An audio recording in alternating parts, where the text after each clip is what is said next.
Hi, I am Angelina Villanueva, and I had my Bufo experience with Aunt Tara's farm.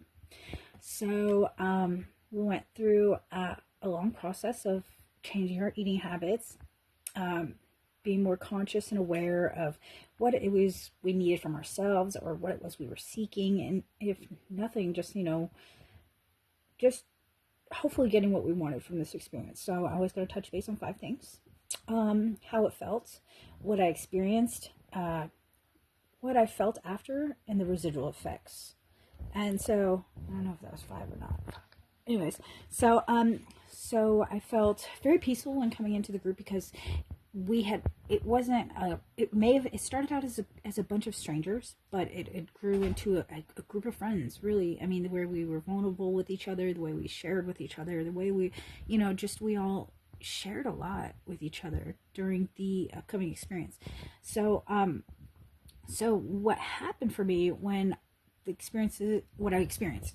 Okay, so now as we finally dosed, I took one big long hit. That's all it took, was just one single long inhale for the experience to start.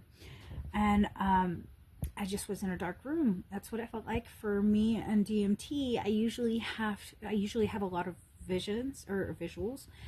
For this experience, I didn't need any. So it was just a tremendous purge for me. It was everything I had needed it to be and more. As I said, no visuals, but I don't think that was the lesson for this. The purge didn't require visuals. I truly feel like that. I felt like it was just ridding me of things. I didn't need visuals for that. So it was a really humbling experience. It was different, which different is good. If you're open to welcoming change. So it was great. I purged, I cried, I screamed. I even threw up, and that's totally okay. After I came back too, honestly, I didn't remember any of it.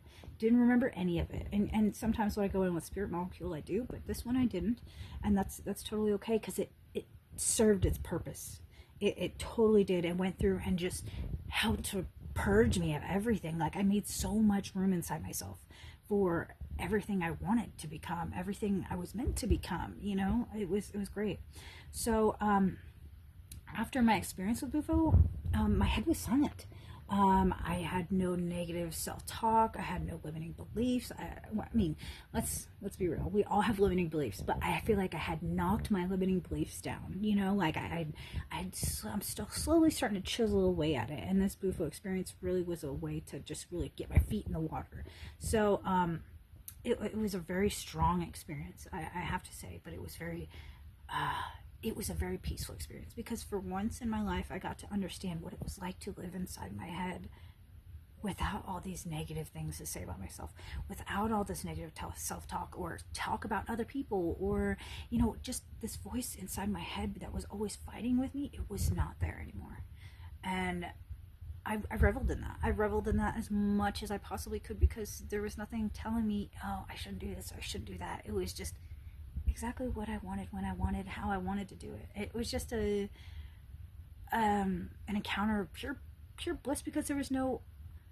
It was like I was functioning out of autonomy from a time before now. Where my mind didn't have negative things to think about me because I didn't have this ego that was beaten into me. It was a strange experience. It was very good, very welcoming, very good. I wouldn't trade it for anything.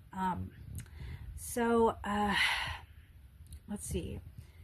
I walked away, like I said, just feeling this huge chasm, just like in my abdomen, was not there. So it was like all that purging, it just freed up all this extra space inside me. It was just a profound feeling of just emptiness. I don't know how to explain that. It's like it's just a good empty space ready to be filled with good stuff.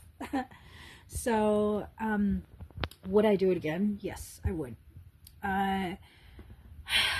So some important things I noted that are important for anybody of thinking of going into a sacred space with Bufo would be trust who's holding space for you, and trust each other, but most of all, trust yourself. Thank you, Terrace Vaughn.